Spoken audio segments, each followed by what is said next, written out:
celebrating 17 years of possibility.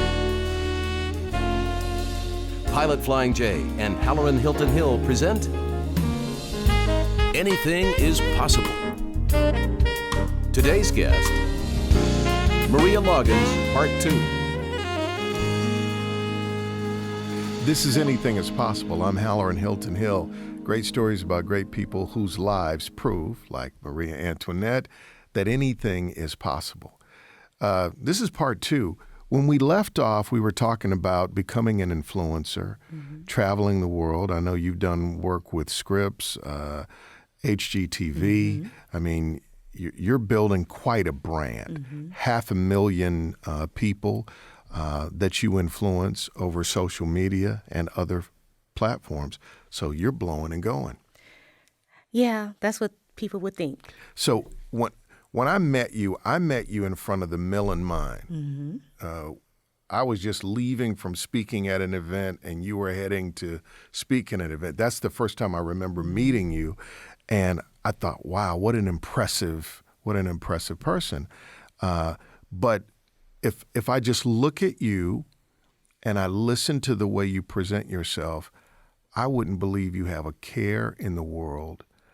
I would believe I'm looking at a flawless person who has 0 scars and only W's, no L's. Oh, that's the problem. And that's why I'm very adamant on being as transparent as I possibly can. I worked very hard for the life that I have right now. So I'm grateful that you see me as that because I worked to be that. But the truth of the matter is I couldn't understand how great that is now if I didn't have the scars, the trauma. What happened to you?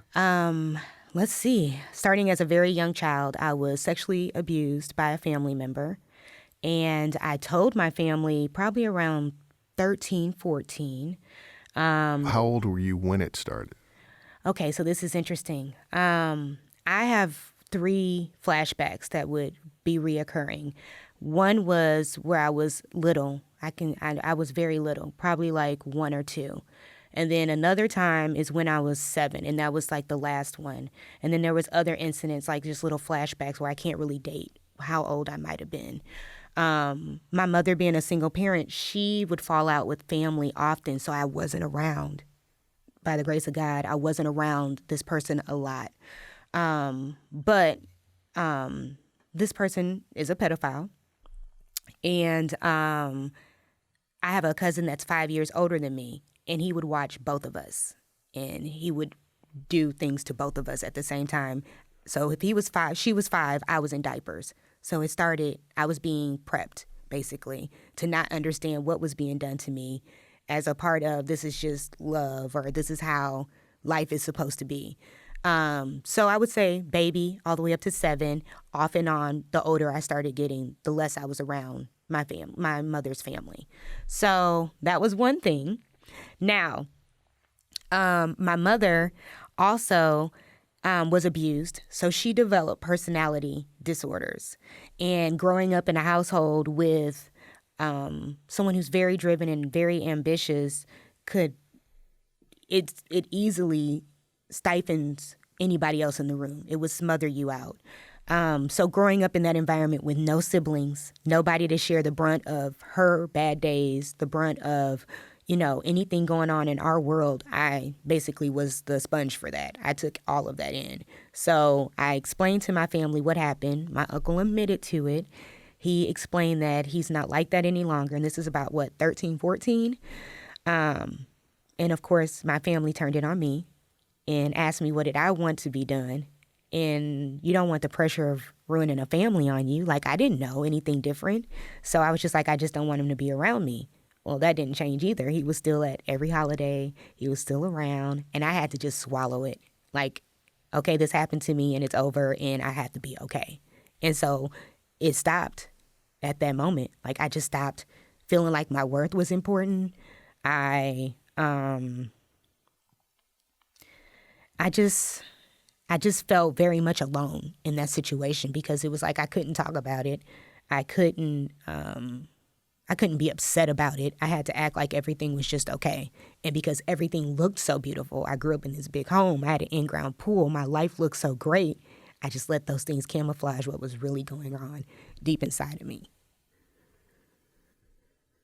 So yeah, it's a lot, and it can be a hindrance for a lot of people. And I'm very, very, very grateful for the people who prayed for me during all of this time, because I had nobody.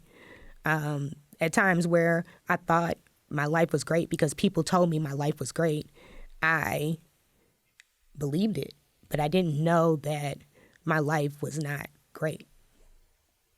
Sorry. Until I got older, and that's when you start to date and you realize those things that were done to me shouldn't have been done to me. And I found myself rebelling, and I found myself being angry, and I became the black sheep of my family because I was so mad at everyone, rightfully so. But then now this was a reason for my family, this was a reason for my family to be like, justify the behavior. Like, oh, that's just who she is. She's fast, or she's this, or she's that. When the truth of the matter is, when do you learn fast? Like, when do you learn, like, being promiscuous? When do you learn that behavior if it wasn't taught to you? So I went through my stage of that, went to college, found Christ, went to therapy. I dated a guy, and he was like, I think you need to go into therapy. I went into therapy in my 20s. I found Christ, like really found Christ, and dedicated myself to Christ, and it just have been a pivotal change for me ever since then. How do you build a life when on the inside you're pretty much dead, but on the outside you look like everything's perfect? And I was so good at that. We'll talk about it. This is Anything is Possible. Possibility powered by Pilot Flying J, Covenant Health, Home Federal, and the Knoxville News Sentinel. Coming up, the shame, it just came on me. So that was what, end of November. By Christmas, I didn't want to be here anymore. Welcome back to Anything is Possible. There's a great theologian. His name was Gardner Taylor, and he had this thing called a sermon in an onion. And he said, when you peel an onion, you keep peeling, looking for the core, only to realize that it's nothing but outsides. That's good. Right? Mm-hmm. And I've had those moments in my life where on the inside, just wrecked, empty. I was nothing but outsides. Mm-hmm. And that is, I think that's why I responded emotionally to that, because I know that feeling of isolation.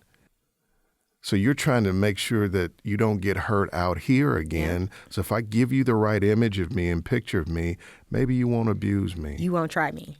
And then you add a layer of defiance. Oh, my goodness. And it's really just, I don't ever want to be in that place where I don't feel safe anymore. So if I either make you fear me, respect me, or whatever it is, you at least don't get close enough to touch the broken places. Right. And I had an edge on me. So, like, I was very polished. I was very polished at a young age. Like I said, my mom did a lot of amazing things in my life by making sure that I was taught how to be, like etiquette classes. I was taught how to be perfect, right? But I wasn't mentally encouraged to be healed and to be honest and be who I really am. And that has been a journey that I've had to take on as an adult. And I know it sounds so crazy to say this, but I'm grateful for that journey of having to learn who I am as a woman on my own accord. So let's talk about what you learned, the big pieces that were aha moments that opened up new possibilities.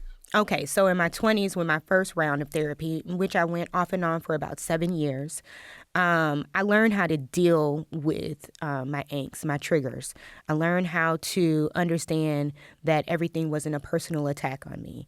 I learned how to navigate through life, and I learned like breathing exercises. It was more of like a top layer, right, functioning tools to get me through to function. Right. And it's a hero's journey, you know? Yeah. So that was my first round through my hero's journey.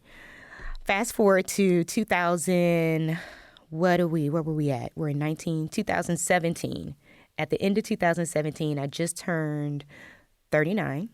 My mother was in town for Thanksgiving and triggered me. Like, I had no issues with my mother all the way through my 20s till this point. Like, wouldn't argue. She would like try to argue with me. I wouldn't argue with her. I just would just shut down and look at her because I knew what the situation was. I wouldn't let her take me there. She took me there. And we had this huge falling out. Nothing physical. Just I had never spoke to my mother the way I spoke to her. Like, it was like all these years where I thought that I was okay, I wasn't okay. And it didn't end well. I wanted her to leave. She wouldn't leave. So I called the police and I asked them to make her leave. Of course, we were in 2 separate rooms. I called a 9 emergency number just to get her escorted out of my home. And they had her leave, but because she told them that she felt threatened and she had a lipstick stain on her lip and wouldn't tell them that I didn't hit her, I got arrested. I got arrested because of my mom. She wouldn't leave my home. So everything that I ever thought about myself hit me 5,000 times. Because once, I've never been in trouble with the law. I have so much I've gained here in Knoxville. You came to my safe place and you literally, like, she destroyed all of that in a matter of an afternoon. I was terrified that I was going to lose my contracts. I didn't know anything about the legal system. Like, you can get arrested and that's not a big deal. I automatically just felt like I was bad. I had messed up. I was bad. This was it. Life is over for me. You got 500,000 people that are going to look at your life and go, wait a minute, you're Miss Perfect. Well, no, because I've always been pretty honest about who I am. And I've always been like, my mother and I have a tumultuous relationship. I've always been very upfront with that, even with Scripps and HGTV, my executive producers. They knew all of this before they offered me a contract, that I had a tough time with my family. But I was the shame, it just came on me. So that was end of November. By Christmas, I didn't want to be here anymore. It had gotten that bad. I was like, not thinking of suicide, but I was okay if God was like, this is it. You're done with your time on earth. Like, I just couldn't see how to pull myself out of it this time. So I knew I needed to get help. I knew I needed to go back to therapy and I needed to get all of this out of me. I knew that it had come to a head and the pimple was ready to pop. And I knew that I wasn't really ready to be done with my life, but whatever was inside of me was telling me different. And I didn't want to have to deal with that and still try to have this facade of everything being so great. And to this day, people still think everything is so great, even though I'm brutally honest about my life. So beginning of 2018, I went to a therapist. She said she wasn't equipped to handle my situation because I literally cried. Every time I would open my mouth, I literally was sobbing and boohooing, and I was explaining to her everything that happened to me. And by the end of that, when she was like, our first encounter, she was like, I don't think I am the best person for you. So what does that make me feel? Rejected, shameful, like, oh my God, here it is. I'm trying to get help and this person won't help me. So she referred me to someone else who ended up being a godsend. I didn't even make it through therapy with her for a year. She diagnosed me PTSD from my childhood trauma, which was affecting my marriage, our intimacy. And it was affecting other things in my life that I just didn't understand. You know, you always hear of the angry Black woman or the chip on your shoulder or all of these things. And I was that because I was carrying this hurt and this shame and this guilt for so long that how dare you say something to me? Like, I was, like you said, defiant. Like, how dare you? Like, you don't know what I've been through. You know, I wouldn't say it in those ways, but it was just like, how dare you? You know, I positioned myself to be like, you don't, you know, like, you're just hard. So I didn't want to be hard anymore. I didn't want to be leather. I wanted to be lace, and I really wanted it. So I went head first. I shared with the world what happened. Not on my YouTube, but like on my Instagram. Right. I shared with that I was diagnosed with PTSD and I have anxiety and I have highly functioning depression, which, like, I guess I've been like that my whole life. I just functioned in it.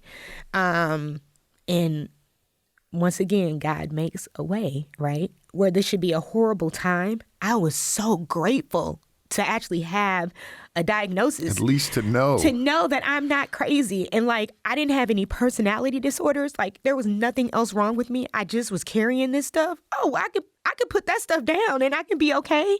Like, it was the best time of my life. It was hard. Don't get me wrong. Unpacking all of that stuff and going through treatments and doing all of that stuff was brutal. It was hard. It would be moments after where I couldn't speak. I would just want to sleep. It was exhausting, but I did the work and I was unafraid.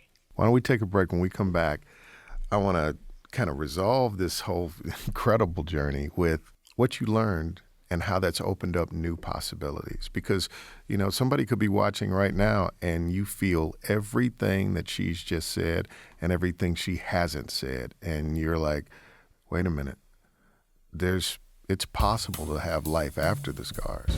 We'll tell you the rest of that story in just a moment. Coming up. Where I am right now is a place of gratefulness, a place of peace, and a place of joy. Like, I can actually enjoy my life that I worked so hard to build. What a journey. It has been. It's still going. But what we fear, and I think what keeps us away from our greater possibilities a lot of times in life is this, that if we were fully known, it would be impossible to be fully loved. Like, if you knew my scars, if you knew my story, I wouldn't be enough, right? The relief and the release comes when you do the work and you look around and you're like, people still love me? Like, you love me more? Like the broken me? And when you realize that God loves you that way. Yes. That God's not stuck on who you think you are.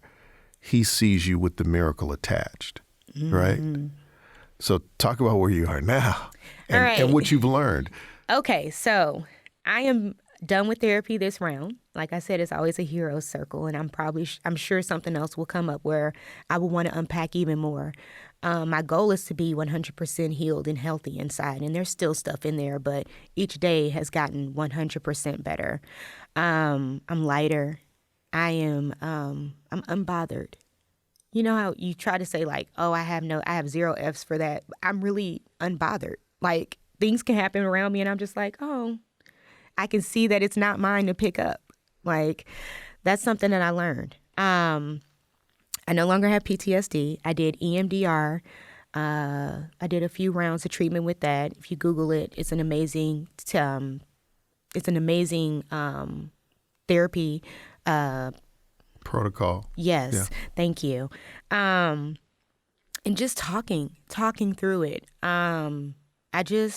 Because I've already done therapy before, this round was a lot shorter for me. Once I got the actual therapy or the treatment, I was pretty much, I know how to function in the world, and now I actually don't have the weight. I'm not carrying the luggage anymore. So for me, where I am right now is a place of gratefulness, a place of peace, and a place of joy. Like, I can actually enjoy my life that I worked so hard to build. Right, because you can be present in it and not 2 years stuck in your ago, pain. I didn't enjoy. It was just like, I got to keep going because I was evading what really needed to be handled. I was just working to get through it. Right. Like, and that paid well. I guess some people be like, well, look how successful you are. Yes. But at what cost? So in our last, I guess, minute and a half, you have a child. I do. You have a husband. I do. And what's your message to your child? What do you want for your child? And what has what you've been through given you so you can give more possibility to your child and to your family? I want my child to know that whatever he goes through, he is capable. I'm not here to protect him from the world. I'm not here to protect him from not getting hurt. I'm here to be a safe place for him to come and to be healed after anything happens. I pray nothing happens to him, but I also know that we all have to go through it. We all have our trials and tribulations. It's just how you're going to come out on the other side. And all I can do right now is instill into my son is he is able, he is capable, and there is nothing you can't do, and unless you decide you don't want to, but there's nothing he can't do. Yeah, he can fix an air condition, make some gluten-free pizza. I'm just saying. And be fly Be all fly. at the same time. He's already there at 5. He's ready. Well, thank you for being here today. Would you give all of your social media stuff so people can follow you and connect and contact you? Of course. You can visit me on my blog at www.themariaantoinette.com. You can also check me out over at Instagram at The Maria Antoinette, as well as on Facebook at The Maria Antoinette. On YouTube, it's Maria Antoinette TV. And I'm not really on Twitter, but I do have a Twitter, and it's TMA Blog. My handle was just too long for Twitter. Well, I thank you for being here today. And I think you are a lifestyle expert. I think the added dimension now is I think you're helping people get their inside styled. Yes. Right. Oh, that's my new thing. We're moving from surviving to thriving. And I helped you all these years look beautiful on the outside. It's now to start it's time to start taking the trip on the inside. So, yeah, I'm really grateful about that. And I'm 100% about mental health. And I talk about it all the time. And I answer DMs. And I've had so many women just give a sigh of relief when I opened up about my story, and they were just like, I wouldn't have never known. Wow. You just never know what people are going through. Thank you for being on Anything Is Possible. Thank you for having me.